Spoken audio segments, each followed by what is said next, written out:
As we begin, we pause to acknowledge the place we exist, connect, and create is the traditional unsurrendered territory of the Abenaki people, one of 5 Wabanaki nations who have a continued and enduring presence with this land. Presence with mountains, with vistas, with forests, waters, and winds. Presence with people, relations, culture, and creations. Presence with light.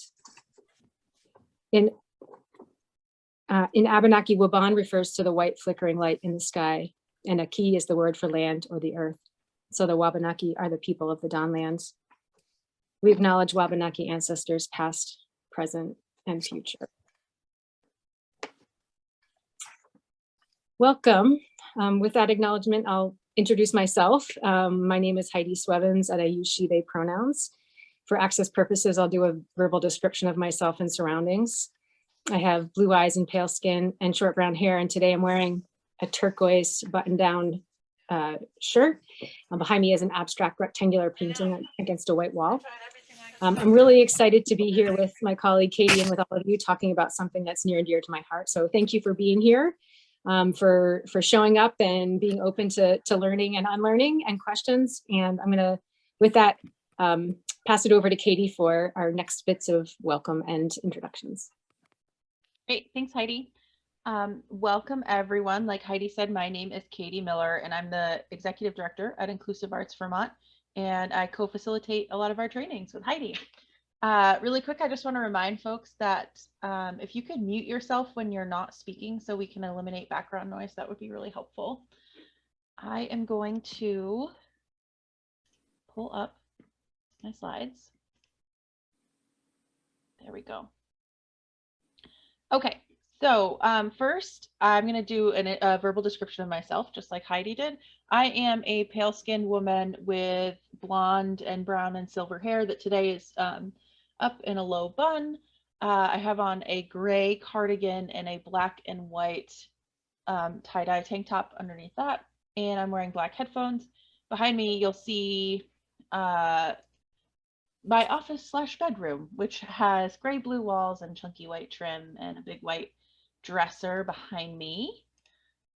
Forgive me, I'm letting people in while I'm talking, so multitasking. So a reminder today also that today's workshop is being recorded, so we invite you to turn your camera on and be here with us on video, but if that doesn't feel comfortable for you, you can also leave your video off. And this recording will be available after the training is done. One thing you will hear in every training you come to with us is, and we really mean this, is that we at Inclusive Arts believe that we are all human beings first and everything else after that. So we invite you to come as you are today. You are a human being. You have needs. Take care of those needs. If you need to be joined by animals or humans, big or small, that's totally fine. Please come as you are. You might see my animals and or small people come in and out behind me today. We also invite you to participate in a way that's meaningful for you today. So there will be opportunity for discussion, which means that you can either share discussion thoughts out loud or in the chat box. You can be on camera or not. If you have thoughts after this that you want to share with us, you're always welcome to send an email to Heidi and I, and we'll make sure you have that information at the end. We do ask again that you mute yourself when you're not speaking, and when you are speaking, if you feel comfortable taking a try at that verbal description the first time you talk of what you look like and your surroundings look like, that would be great. All right, I think that's it. Heidi. Great. Thanks, Katie. And echo one more time, we're just really grateful to be in this space with all of you and glad you're here. And Katie and I have lots to share. But before we do that, we want to invite reflective practice. So if you have a pen or a paper, or if you're a digital kind of person, a place on a notepad or your screen, for just the next 2 minutes or so, I want you to think about and reflect upon what comes to your mind and or heart when you encounter the word disability. So 3 to 5 things you can write or draw, or just reflect, but what comes to mind and heart when you encounter the word disability.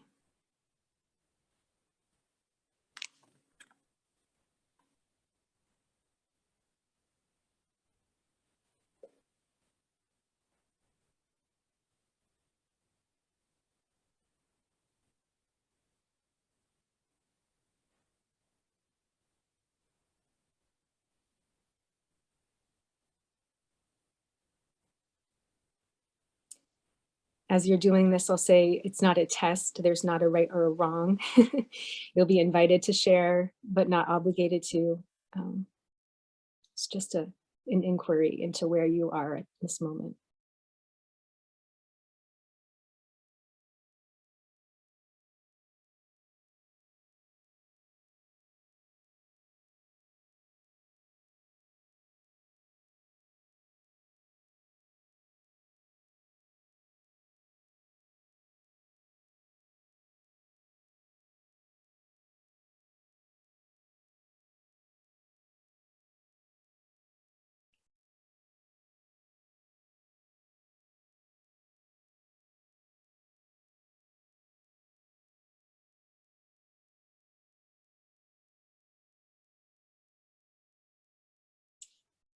So this could go on longer, but I'm going to invite people to wind down in about 30 seconds. And Katie, does it look like people are still engaged with people finishing?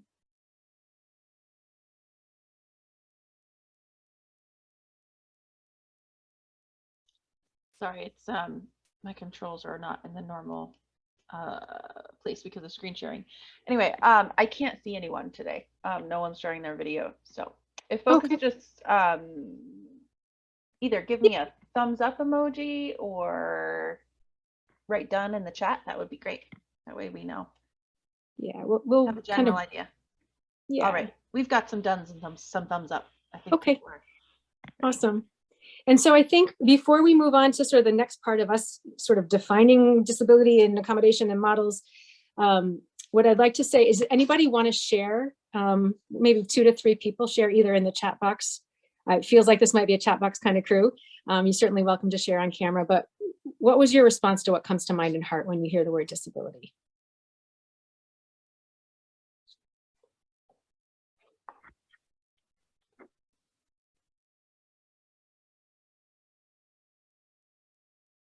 And it's okay if people are not wanting to share. This might be just for you all.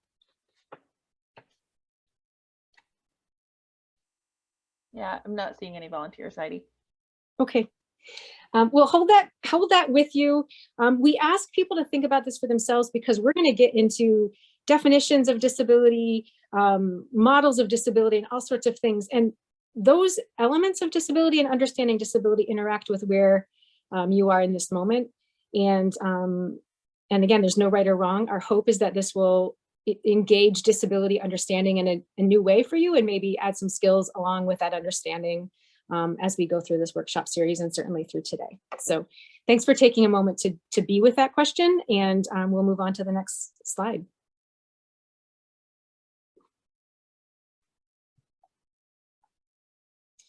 So we're going to start with disability statistics. And Katie, do you mind reading this slide? Yeah, sure. So this is a slide that's split half and half, a graphic on the left, and there's some text on the right. On the left, the graphic, in short, is an outline of the United States filled with different figures of people that are blue and yellow. And the blue represent people living with a disability, and the yellow represent people living with no disability. And the slide reads, disability impacts all of us. 61 million adults in the United States live with a disability. 26% or 1 in 4 of adults in the United States have some type of disability. And then on the right-hand side, it says why disability. It has the same data I stated before. 61 million adults in the USA have a disability. This is equal to 1 in 4 or 26%. And that's according to the CDC in 2018. So this data is pre-pandemic. And knowing that we're waiting for the new data to come out and knowing how the pandemic has affected people's long-term health, I would venture to believe that this number might be a little bit higher, but that's just a guess on my part. And in Vermont specifically, 23.7% of adults have been identified as having a disability. But when you include invisible disabilities such as mental health or learning disabilities, that number can reach as high as 70%. And the majority of those with disabilities are in the 65 plus age bracket. And when you include children, the number is 14.7%. And a little bit of context, this isn't on the slide, but a little bit of context for why that is because disability, becomes more prevalent as people age naturally, but also many children, when included in these numbers, are not diagnosed, if they're diagnosed at all, with a disability until they reach school. And there's regular texting or learning disabilities have been identified. So when you include young children in this number, it goes down quite significantly. Thanks, Katie. Mm-hmm. So sort of one other sort of way to think about all of these numbers is that in general, 1 in 4 adults and 1 in 5 children have a disability that's been sort of documented or identified.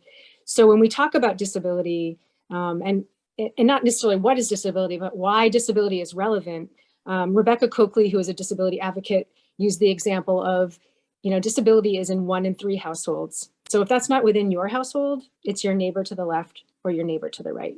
So disability is really close to home for many of us and for all of us in some ways when we take those numbers and we apply it to our homes and our communities and our families.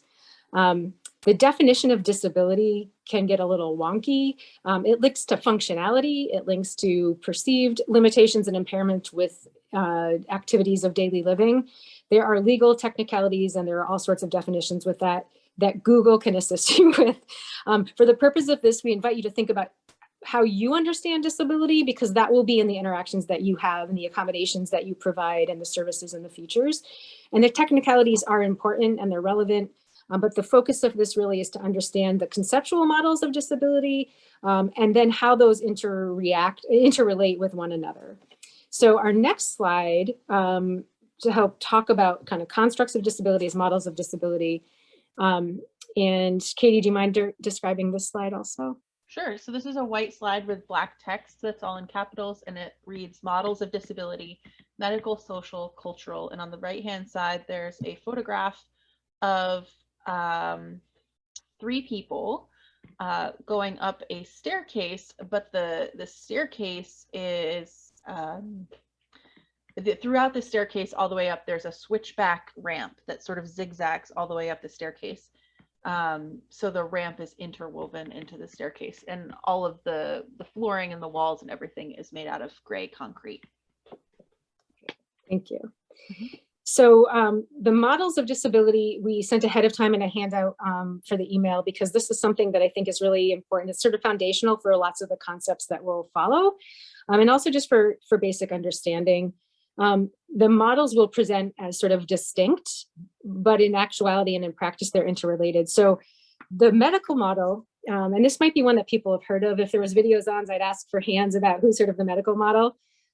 Katie, I don't know if you can see the screen with the screen share or not, in terms of like how many people have heard of this. Maybe we can get thumbs up digitally. Medical model. I can, yep.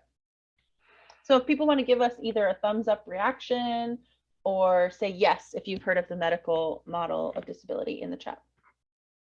You can also turn on your video and give me a thumbs up too. That always works. Yeah. Just curious if anybody, like where people are at in the Zoom space. I would say about half. Okay.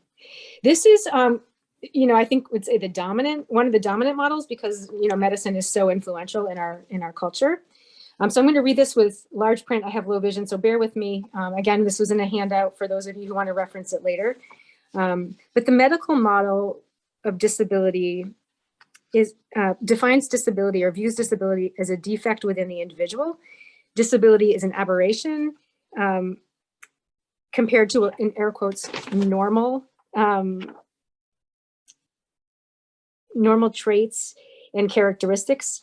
In order to have a high quality of life, the defects must be cured, fixed, or completely eliminated.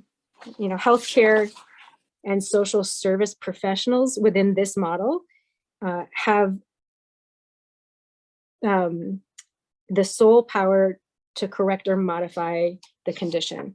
So Katie, I might ask if you read the next definition just for ease of everybody.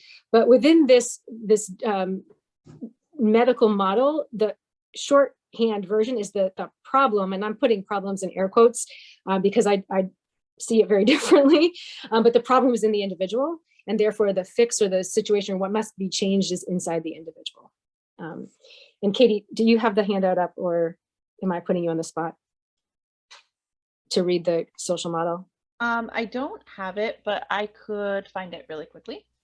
Yeah, and I can also summarize it for the purposes of this. The social model was established in response, I think, to the individual kind of accountability for this thing in a body that was seen as a problem, where the social model says, wait a minute, disability arrives between individuals and environments where there are barriers for the people with disabilities engaging in the environment in ways that they want to.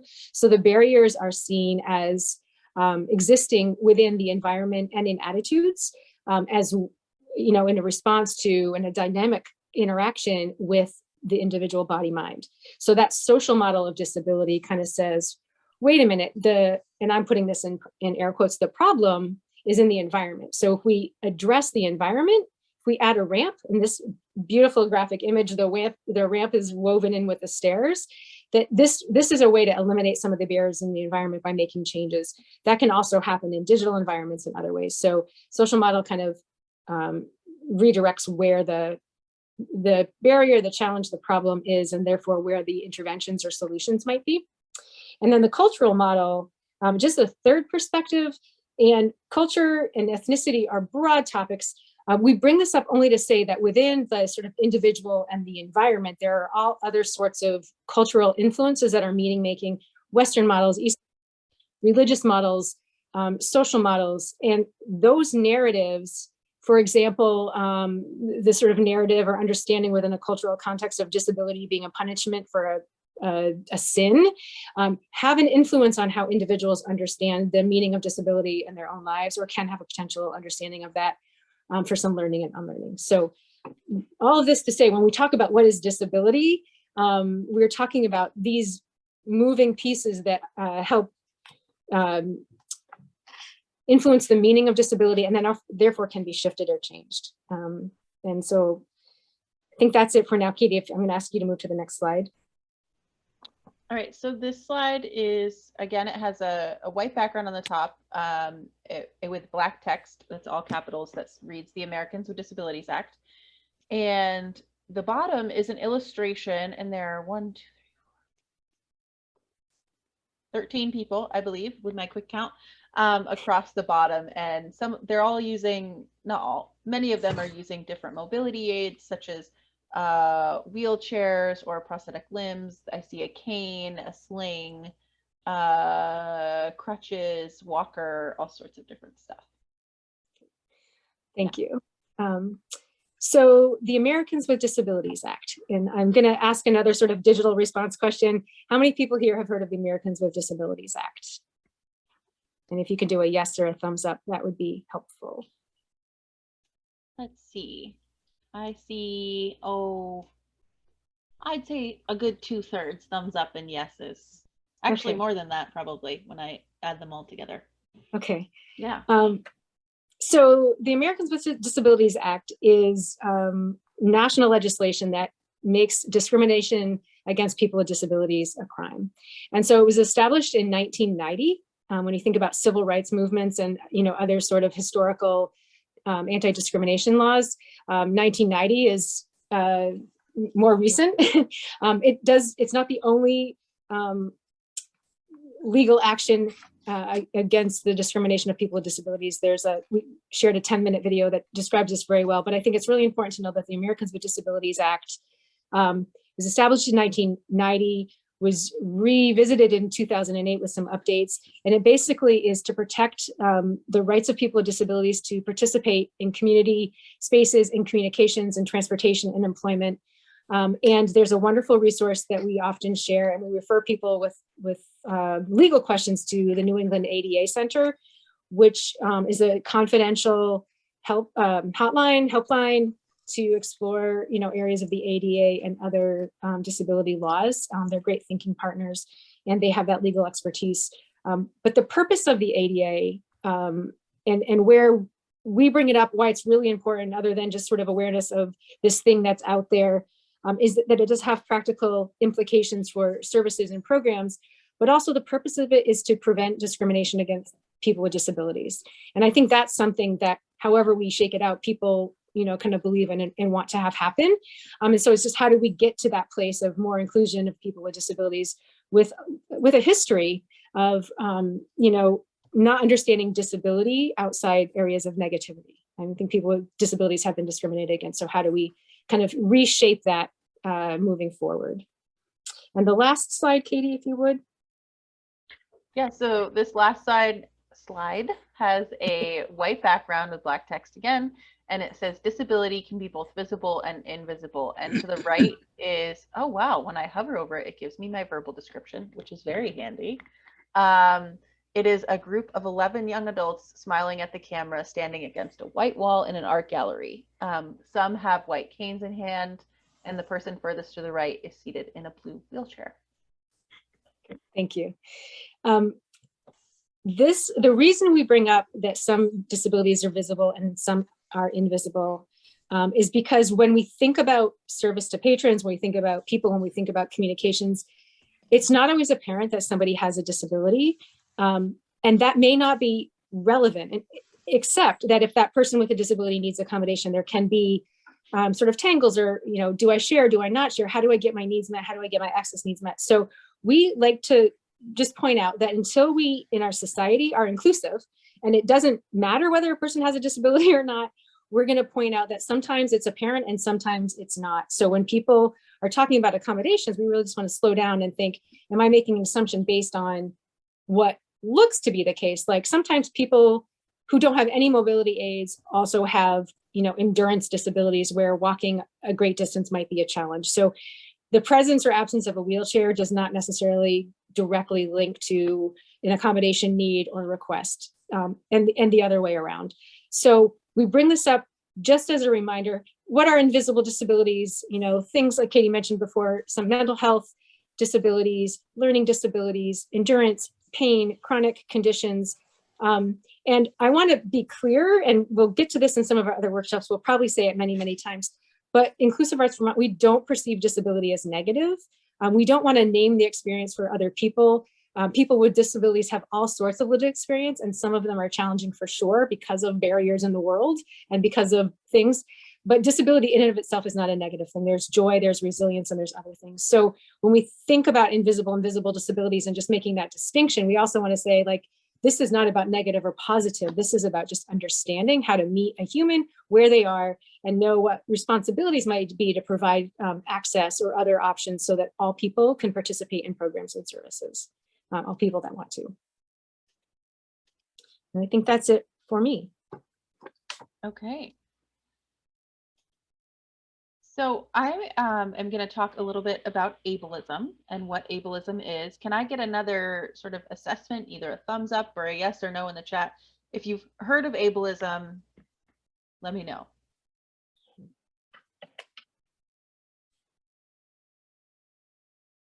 Okay, looks like somewhere between half and 2/3 of people, which is great.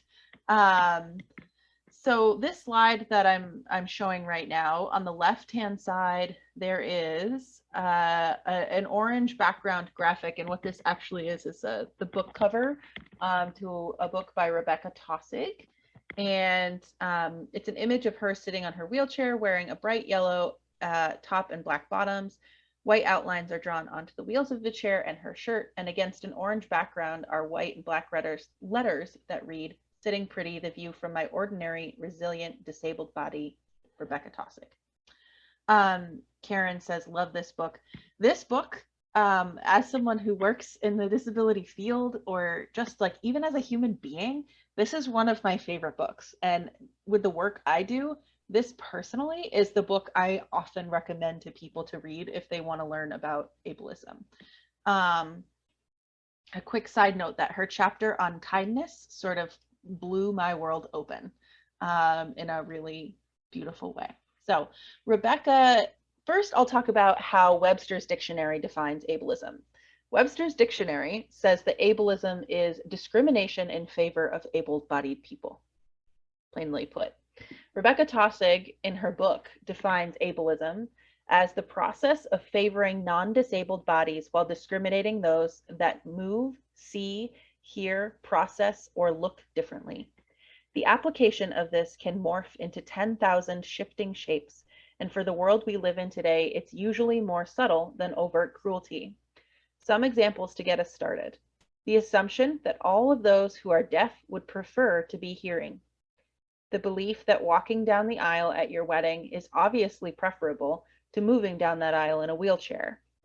Parents physically holding their children back as a person with a disability passes by. The assumption that a non-disabled person who chooses a partner with a disability is necessarily brave, strong, and especially good. All of these are different flashes of the same oppressive structure. Ableism separates, isolates, assumes. It's starved for imagination, creativity, and curiosity. I feel saying this to a group of librarians, but if for some reason you don't have the time to read this book and or not time, you don't want to read the book, I'm going to share a link to an article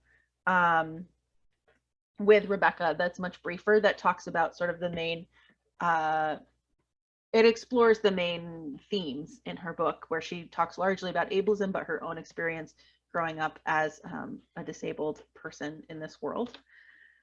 So that's what ableism is. And next, I just want to remind you of, or not remind you, share a couple things with you. Let me stop sharing my screen here. There we go. The first is that when we're looking at ableism, or trying to identify and explore the concept of ableism, remove ableism from our own practices as an organization, or within ourselves, to engage with that process with compassionate curiosity rather than interrogation. Because the answer to who done it, the answer to who has ableism within them, is all of us. Like, it's part of it's woven into everything that's out there. And I don't think it's really similar. If any of you have ever engaged in anti-racism work, it is really similar in the sense of it's anti-ableism work, anti-oppression work. It's all a lifelong process. So just know that the work of anti-ableism is never done, and starting with exploration is the best place to start. So I'm going to take a brief pause and offer a moment. Does anyone have any questions about what we've talked about so far? Ableism, the models of disability, what is disability? Any questions about that so far?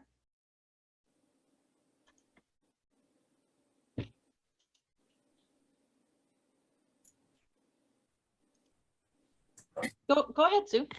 So I'm part of an inclusion committee here in our town, and we had one of our first meetings, and we were talking about disability, and I was bringing up the point that disability also can be unseen and result of trauma.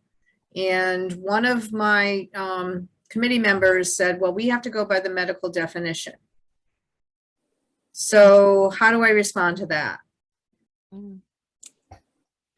Wow. This is Heidi. Katie, do you mind if I? Not at all. Go for it. I was going to ask if you wanted to take this one. I want to thank you for asking that question. And my response is going to be sort of more things to consider rather than to do this, because there's lots of parts that I'm not familiar with in that context. But I would ask sort of what's the goal of this inclusion committee? The inclusion committee is to make Springfield feel more welcoming to all. Yeah. I think not including people with invisible disabilities would be exclusionary and sort of counterintuitive to an inclusion committee. Many disabilities are invisible. And the statistics that we shared And in some other presentation and context, we talk about those statistics and then we kind of pause and say, and that was before the pandemic, you know, where lots of things in the news around youth mental health, it's something we don't want to talk about. There's so much shame around disability, like it can be, not for everybody, but I think to not include invisible disabilities would not be inclusive. And if you want to understand maybe some scenario, we can talk more or think through some, like, how would you say that? How would you bring it up? Where would you have any, you know, if there's any support that you want to have? I think the New England ADA Center is fantastic as a sort of legal resource. I mean, we can also think through some other things, but what happens when you start, not you, the general, you start to say, this doesn't seem, air quotes, right. Something about this feels off, is that there can be some uncomfortableness, and sometimes it's hard to speak to, you know, the discomfort in a room. And however that happens, it can be helpful to have outside resources and outside sort of like, this person was saying this, and this discomfort is actually accurate. And here's some evidence or some support for this thing that I want to advocate for or speak up against. So we can consider a disability even though it's not diagnosed. Yeah, that was the big conversation. Okay, that it had to be documented or proven. that's true. Yeah, that's true in some contexts. For example, some medical services, some benefit services, you know, the VA does calculations of percentages of disability. And my tone is like, there are some quantifiable evidence-based, you have to prove it, document it. So without knowing the context of all this, there might be some truth to that, where calling the New England ADA might help you understand. For our purposes of Inclusive Arts Vermont, and sometimes this is so counter to the main area where you have to sort of prove all that you can't do in order to get help with what you can. It's sort of a contrary or different model. So there are some places definitely that you have to document, prove, diagnose. And sometimes government, depending on who's involved, might be part of that. But if you're, you know, a library and somebody comes in and they want an accommodation, you know, again, I would check with the New England ADA about what you can and can't ask, and how, because sometimes this ties to money as well, like who's going to pay for it. And unfortunately, that's part of the sort of larger systems, not necessarily the human system. Does that make sense?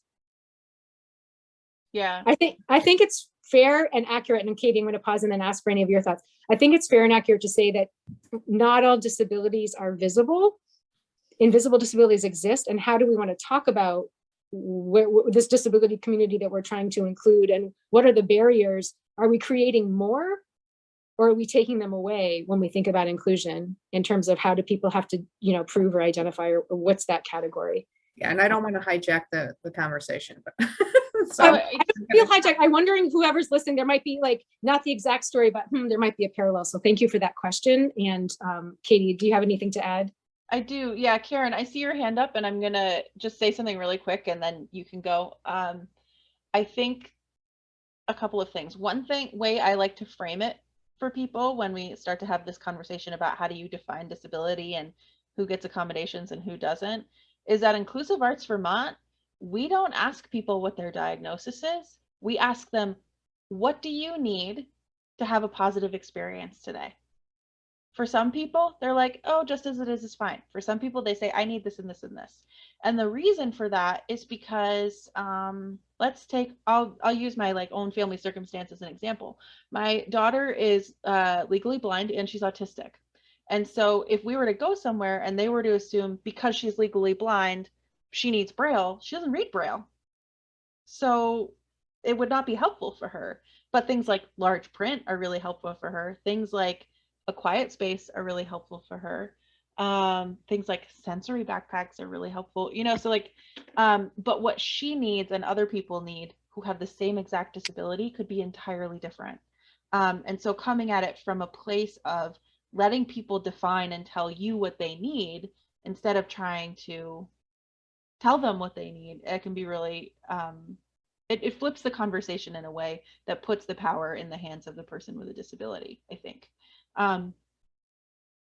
You know, I do think it's also important to market whatever accessibility things you have available at your library already, I think that's really great. So just another perspective. Karen, go ahead. I just wanted to say something very similar along those lines. In my experience working in public libraries, we have never asked what someone's disability is when they're asking for an accommodation. It's always, as you said, Katie, what do you need in order to make this, program or service accessible to you? So I think that it's safe to say that, there are libraries out there who are serving people with invisible disabilities and accommodating those disabilities all the time.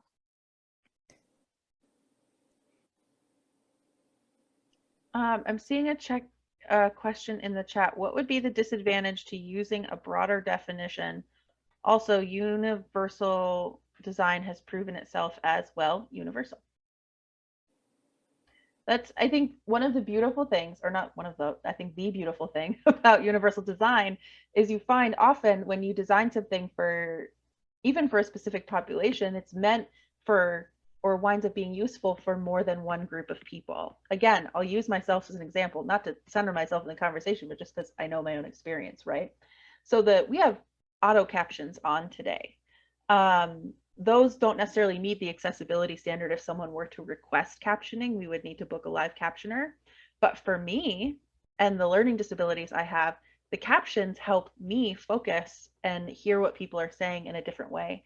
They're not originally intended for me. I do not have hearing loss, but I find them helpful. It's just like ramps to get into a building, originally intended for people with mobility aids like a walker or a wheelchair, but they're also great for moms with strollers, people pushing in, a delivery like the UPS guy, somebody hauling in a massive cart of books they need to return. Like, it could be lots of different folks using those. So.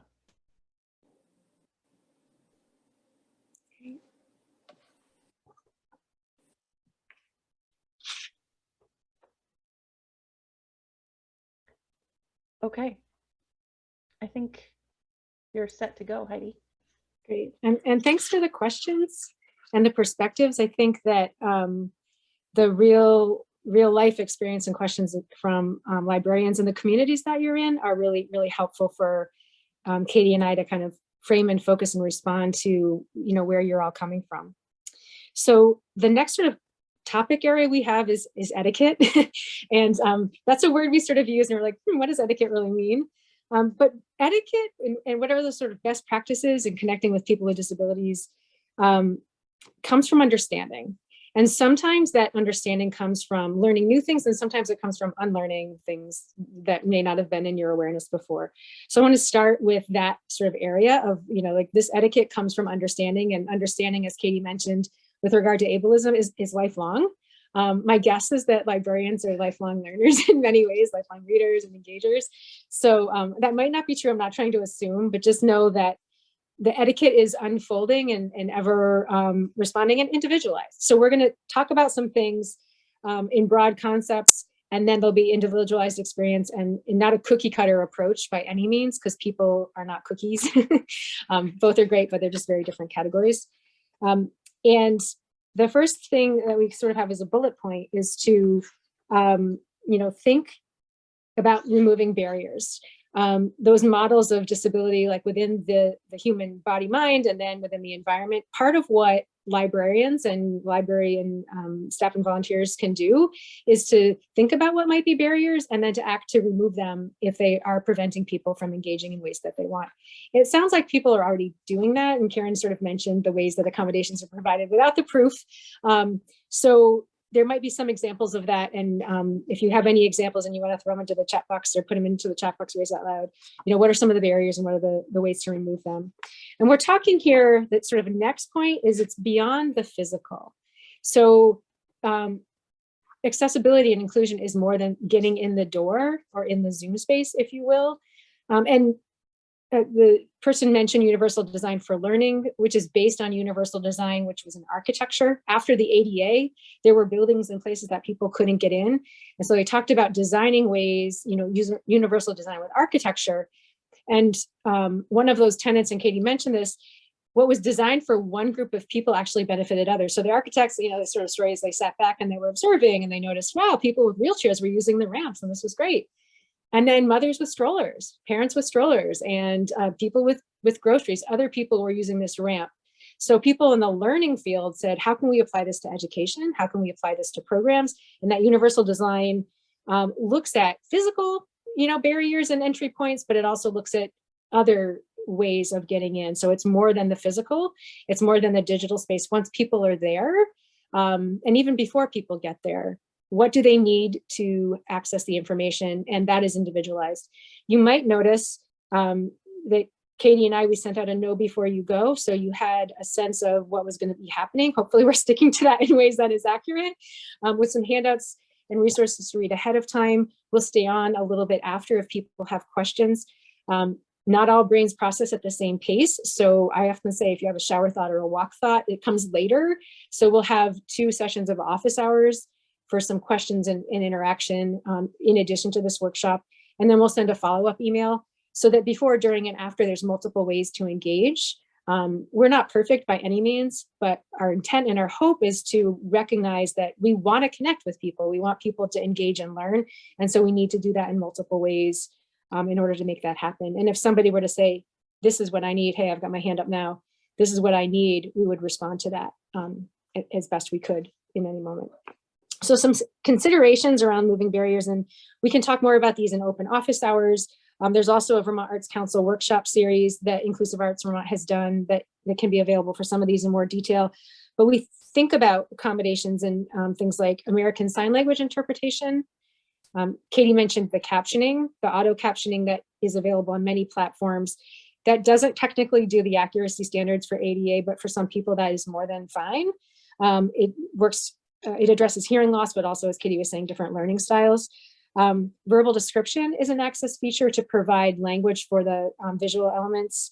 There's also sensory needs. So the ability to turn off a video or a Zoom screen, attention to just, fidgets, things like that. There's a workshop on that. There's also pacing. I have to notice myself on this. I tend to speak really fast, and that's not always helpful. Communication styles, registration forms, things like that. So when we talk about removing barriers, those are all the elements that library staff and volunteers can consider in kind of making programs more accessible. My guess is you're doing lots of this already, but those are just some of the things that we're highlighting, and we can address and respond to if there's more specific questions. And Katie, I think it's over to you now. Okay, I'm going to talk about just some basic etiquette, sort of 101.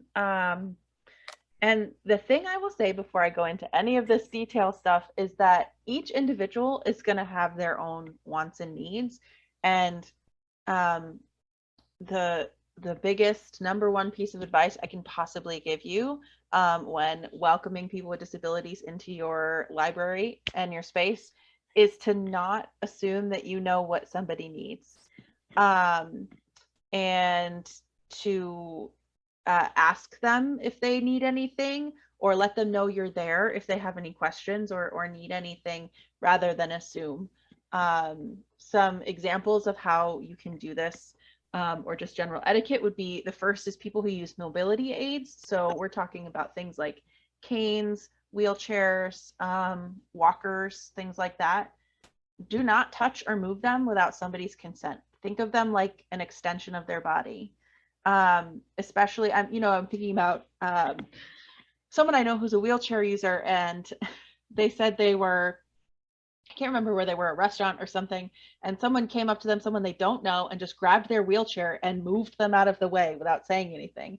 And that's like walking up to someone who, I don't know, you need them to move, walking up to a random stranger at the grocery store, grabbing them by the shoulders from behind and just pushing them to the side. Like, you would never do that, I'm assuming. So don't do that with somebody with a wheelchair. You can say, hey, can you slide over? Or can we get around you? Just like you would anybody else. And if someone, similarly, for folks with blindness or low vision, it's a best practice to announce yourself. Heidi, I don't want to speak for Heidi, but Heidi says this often, where you know, if I ran into Heidi on Church Street in Burlington, I would say, hey, Heidi, it's Katie, because we're meeting each other out of context. And the way different people's vision works, they might not recognize you from a distance or close up, or recognize the sound of your voice in a different environment. So you want to announce yourself. And similarly to the mobility aids, ask someone if they need a guide. Don't assume that they do, or physically touch or move someone. You know, again, just say like, we're here to help. If you need anything, let us know. ASL interpretation, which stands for American Sign Language. If you ever have an event or you have someone come in with an American Sign Language interpreter, you want to make sure you talk to the guest of the library or the person who's receiving the interpretation, and not the interpreter. So if Heidi had an interpreter, I wouldn't say, hey, interpreter, can you tell Heidi blah, blah, blah, blah, blah, blah, blah. Or can you ask Heidi this question for me? It would be, hey, Heidi, here's my question, you know? And the interpreter will take care of the rest of it. When you're working with interpreters, this is true whether it's online or in person. You also want to speak slowly and clearly and leave pauses for the interpreter to catch up with you. American Sign Language interpreters are hearing a language, we'll say English, they're hearing English and translating it into physical movements with their body, usually at a delay from which they're still processing the language that they're translating, while also watching the person they're translating for visual cues if they want to say something. So you got to give them a little bit of time in between to catch up with everybody. I was just speaking with an interpreter at an event we had a couple of weeks ago, and she said that there's actually a sign, I didn't realize this, for if someone is mumbling or they're talking too fast and they can't understand them. And it basically means like, I can't get any of this, so let me know if you want to come back to it later. And oh, lastly, I'm going to share a link in the chat box when I'm done talking, but we really encourage people to include on your website information about any accessibility things that you offer, as well as on your registration materials, including a little question mark logo, which I'm going to put a link to the tip sheet on how to use that on registration materials, with a person to contact to make accessibility requests. And what that does is it tells someone, it doesn't tell them necessarily that it will be accessible for them or that you can meet their accommodation. What it says is you're willing to accept the request and try. And I can't speak for everybody, but I can tell you that as a parent of a kid with disabilities, a parent of a kid who loves to go to the library, that is a huge help, because then, you know, we're not searching the website trying to figure out who's running the program, who's the program coordinator, and who do I call to make this request? And, you know, it just sort of takes that part of the labor out. So highly, highly recommend including information on where to make a request. And we're going to do a whole training on meeting requests and all of that. So I'm sure there's going to be a ton of questions on it. But if you ever have questions on, you know, if a request is reasonable or not, you can contact the ADA, and it's totally anonymous. It's not like if you say something quote unquote wrong that they're going to report you to somebody. They're really truthfully there to help. All right, I'm going to find that link. Yeah, I'll share an anecdote about calling the ADA to ask about, you know, like whether a request is reasonable, and I'm air quotes reasonable, that's the language of the law, but it's not sort of consumers or patrons against anybody. That, like, we often think about who's right and who's wrong, and just that's how we're socialized. It really is, you know, like, how can we make this program, this presentation accessible? And there's certain things that are not possible within that, and they're not even required by the law. Like fundamentally altering the program to meet somebody's needs is not part of an accommodation request. That would be fundamentally altering the program. But providing information ahead of time, or, you know, if there's a reading going on, providing the text of that reading is a way to accommodate the person who makes the request. So the ADA is a really good thinking partner around some of the fuzzy areas. And I think for me anyway, when I call, it gives me some confidence and in my intention to meet the accommodation request as best I can, but to know that sometimes that's gray. And then what's possible with some parameters and ongoing conversation. So. just because there's a request that's made doesn't mean that it has to be fulfilled, I guess is the other way to say this. So that putting yourself out there and making yourself, and we talked about the question mark as meeting somebody kind of halfway that says you care, that the symbol means a lot more than the symbol might imply in terms of welcoming, but it doesn't obligate the organization to fulfill everything that comes in. Because that's not necessarily reasonable either. So right, like if somebody, say we were having an event tonight and somebody called me right now at almost 2 o'clock and requested an ASL interpreter, I might not be able to fulfill that request because finding an interpreter takes time. And that's what the word reasonable means. Yeah. So do we want to open it up for questions, Heidi, with the last few minutes we've got? yeah, let's do that. So does anybody have any questions about what we've talked about, or any burning questions that you came here with that you want to get answered? Comments, thoughts?